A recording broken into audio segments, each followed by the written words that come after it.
Mutant Chronicles, Fiction, The Apostle of Insanity Trilogy, Volume 3, Dementia, by Michael A. Stackpole.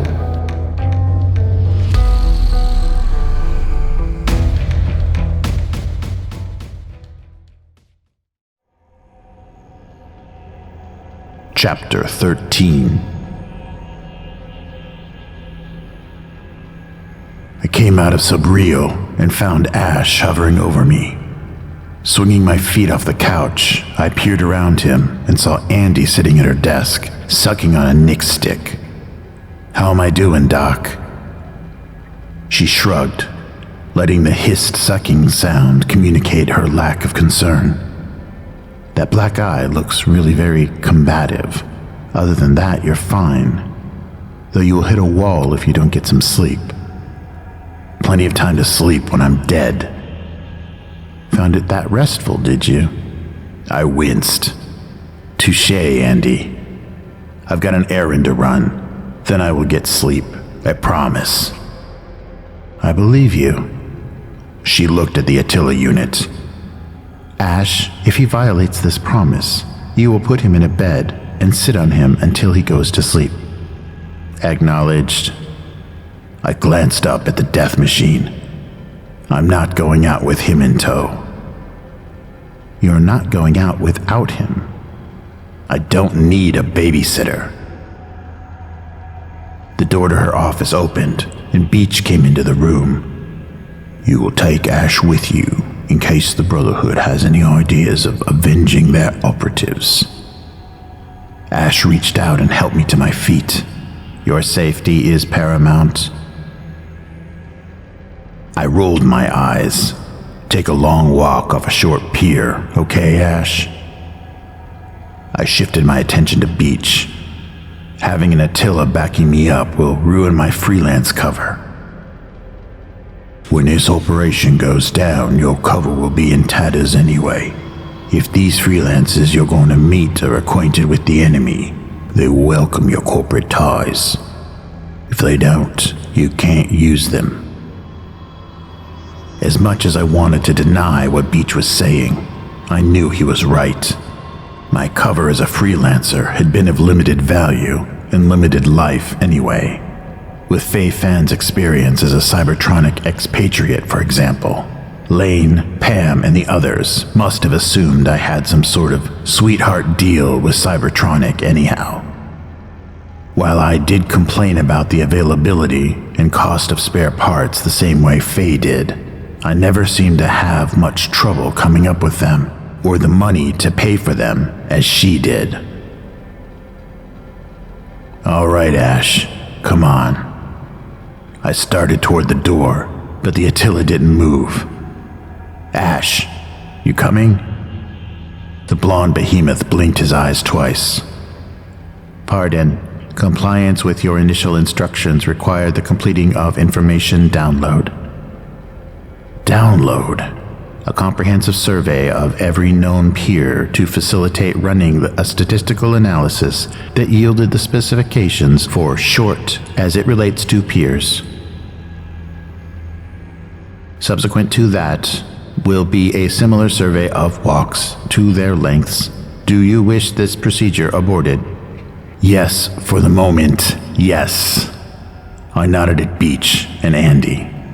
"I'll see you later, I hope. And then it will be lights out."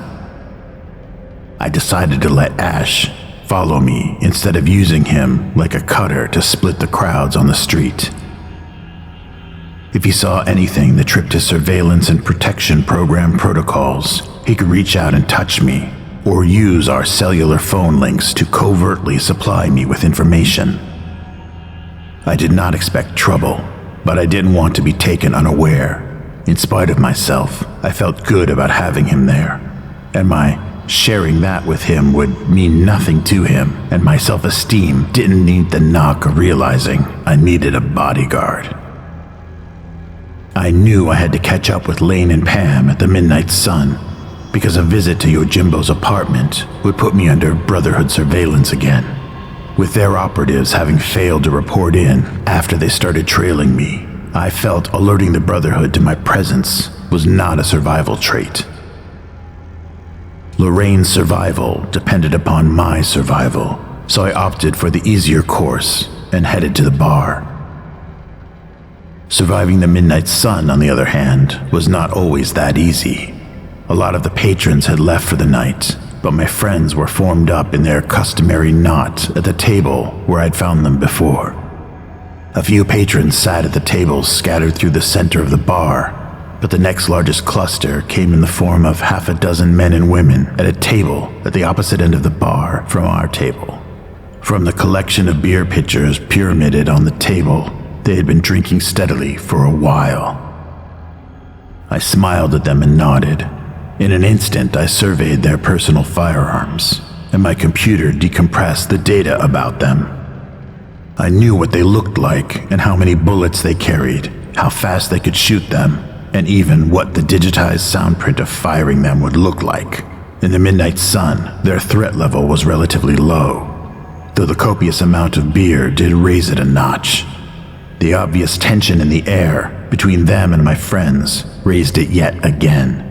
But it never got close to where I was concerned about trouble. Pam smiled at me as I came walking over. "How are you doing, Rex?" "I've been better."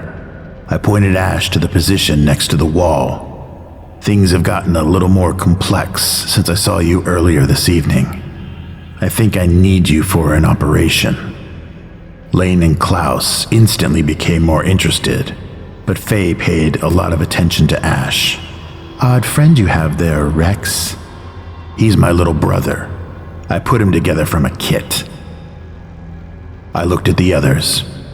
"Right now, I can authorize your participation as consultants. We do the planning for a theoretical operation, and you get first crack if it goes live." Pam leaned down with her elbow on the cable drum's surface. "How much firepower are you going to need? We can get backup." Lane frowned at her. "We don't know that. We left Mitch a message to find us here. He may not be interested in freelancing." "Hey, look!" shouted a voice from across the bar.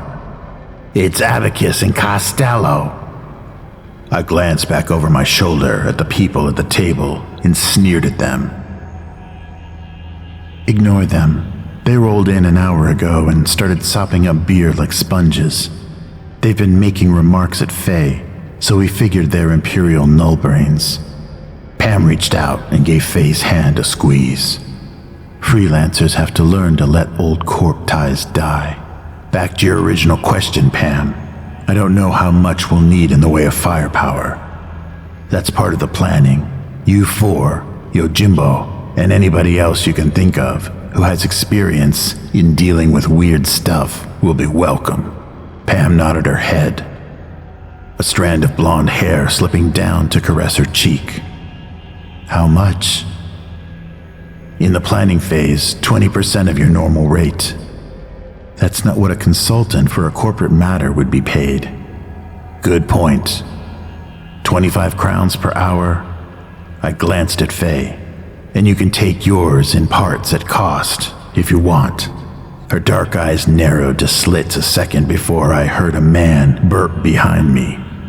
I turned and stared at a big man weaving ever so slightly about the table. "Can I help you?"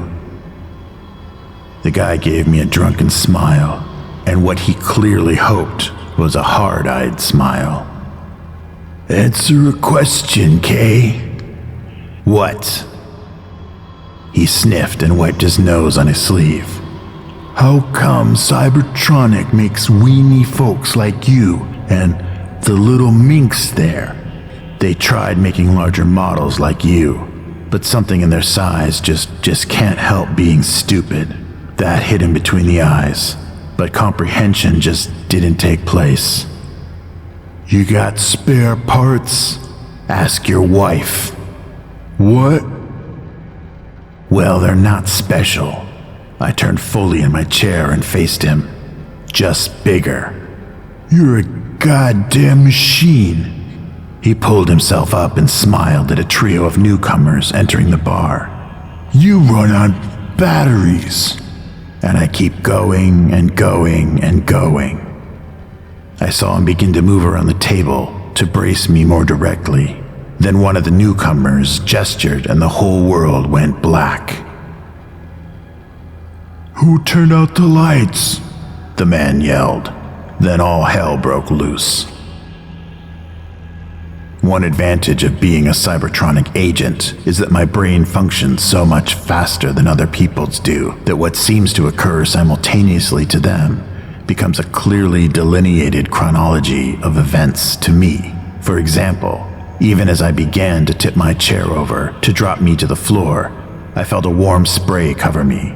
A gunshot and the sound of a bullet impacting its target followed. Then I hit the floor and a body fell in front of me. The blindness surprised me, but my chasseur training took over and forced away the panic rising in my throat. In an instant, I opened a cellular link to Ash and requested visual data. I got a confirmation that it was coming, but when I saw nothing, I realized that the blindness was not an absence of light, as my dead companion had thought. Nor was it a dazzling of the eyes. It went straight to my visual cortex and prevented me from seeing anything or interpreting any input visually. Instantly, I switched to my default and kicked special interpretive software in. It processed everything I heard and fed it directly into the balance and position centers in my brain. The computer created for me a three-dimensional kinesthetic array that pinpointed me and the sound sources within the confines of the echo-reflective surfaces surrounding me.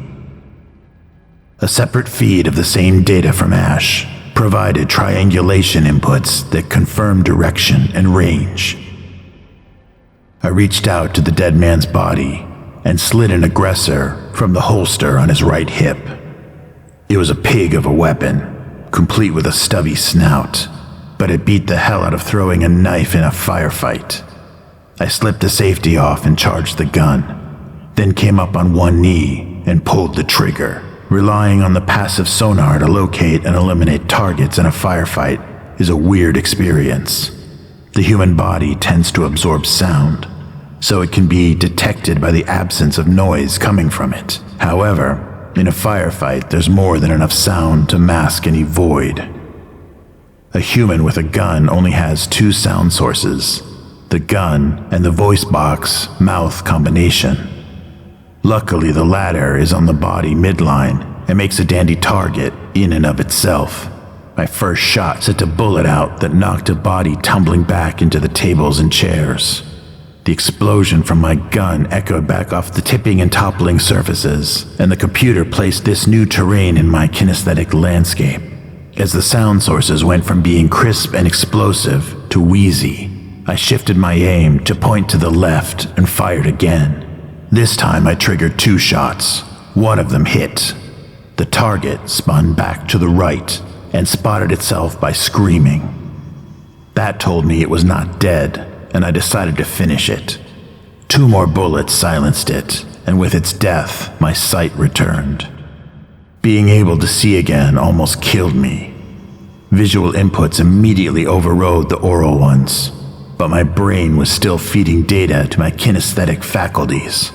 As I brought my gun around to target the last heretic, I lost my balance and began to fall to the right. My trigger finger twitched prematurely, sending a shot off wide of my target, and the recoil ripped the aggressor half out of my grip. A smile blossoming on his face, the last heretic brought his Ronin knockoff around to finish me.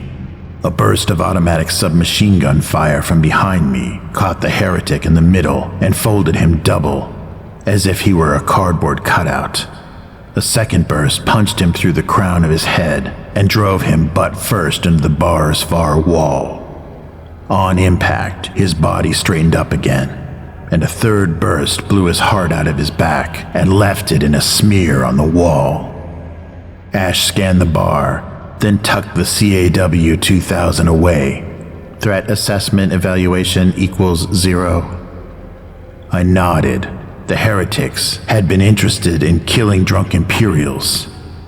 Ash hadn't seen them as a threat to me until one of them turned his gun on me.